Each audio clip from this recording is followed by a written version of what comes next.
Body of the girl जिसके मुंह में खून था, शरीर में कोई कपड़ा नहीं था, पैर दोनों राइट एंगल में मिला गया। एक पाँव बेड के इस तरफ, एक पाँव बेड के इस तरफ मिला गया। चश्मे को कूटा गया जिसके वजह से आंखों से खून निकल गया। ला दबाकर मारा गया। तो हेलो दोस्तों, हम आज दिखाने वाले हैं जो आरजी कॉल का जो रेप हुआ था वो सच्चा पूरा जो लिया है हम। तो उनका वीडियो है ऑफिशियली, उनका लिंक मेरा डिस्क्रिप्शन में मिल जाएगा, तो आप लोग देख सकते हो। तो आरजी कॉल का पूरा सच, पूरा सब कुछ वो वीडियो में बताया है। तो आप लोग वीडियो का लास्ट तक बने रहिए, देखिए क्या बताता है आरजी कॉल का जो रेप केस था।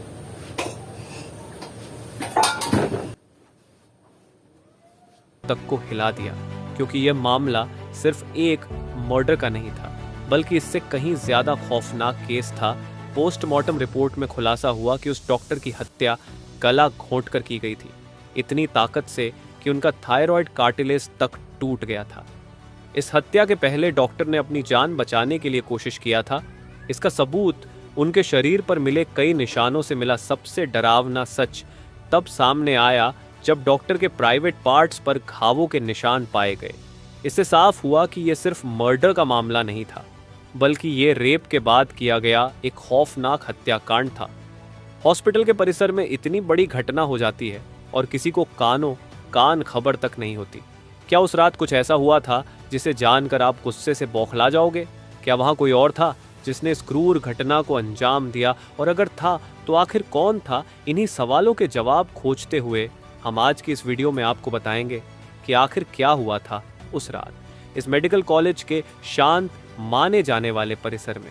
जब आपको सच का सामना होगा तो यकीन मानिए आपके भी रोंगटे खड़े हो जाएंगे।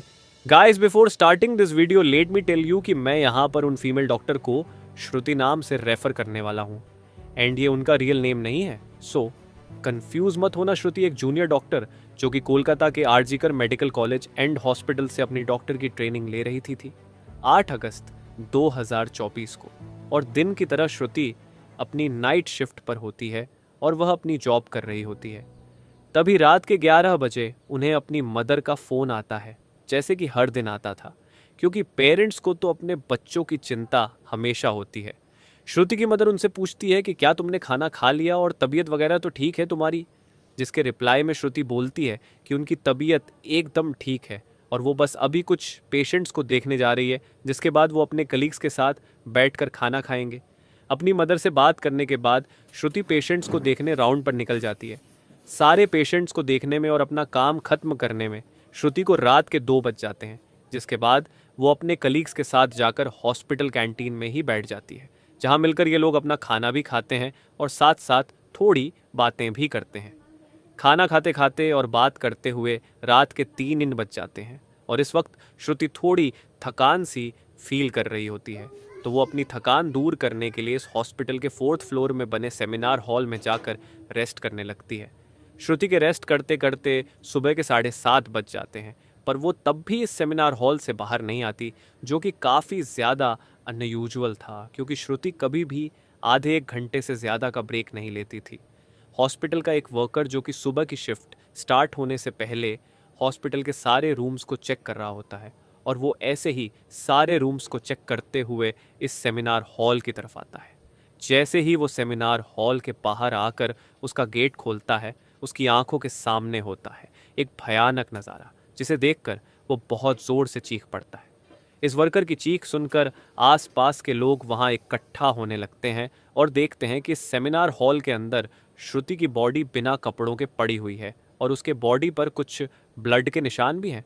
यहाँ खड़े सब लोगों के लिए ये एक ड्रामा से कम नहीं था, स्पेशली दूसरी फीमेल डॉक्टर्स एंड वर्कर्स के लिए, क्योंकि उन्होंने अपनी आंखों के सामने ऐसा नज़ारा पहली बार देखा था।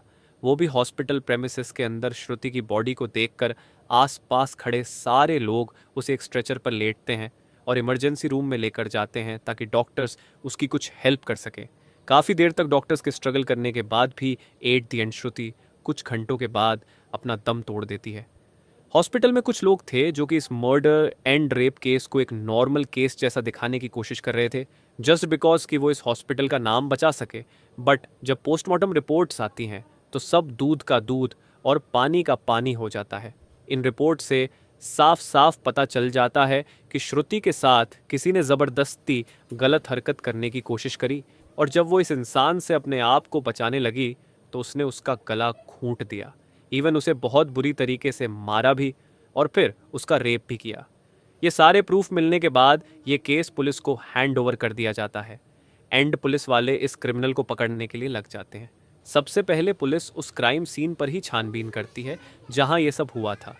किस्मत से पुलिस वालों को वहां पर श्रुति के कुछ नेल्स एंड ब्लड सैंपल्स मिलते हैं और साथ ही एक ब्लूटूथ नेक बैंड। ये केस शायद और भी जल्दी सॉल्व हो जाता अगर उस फ्लोर पर सीसीटीवी कैमरा होते तो, बट बदकिस्मती से इस सेमिनार रूम के अंदर या इसके आसपास कोई सीसीटीवी कैमरा नहीं थे। लेकिन जिस रास्ते से इस फ्लोर पर एंटर करा जाता था वहाँ पर कुछ सीसीटीवी कैमरा थे।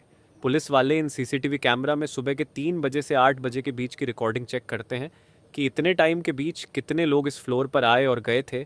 इन सीसीटीवी फुटेजेस को चेक करने के बाद ये पता चलता है कि टोटल 6 लोग इस फ्लोर पर आए और गए थे।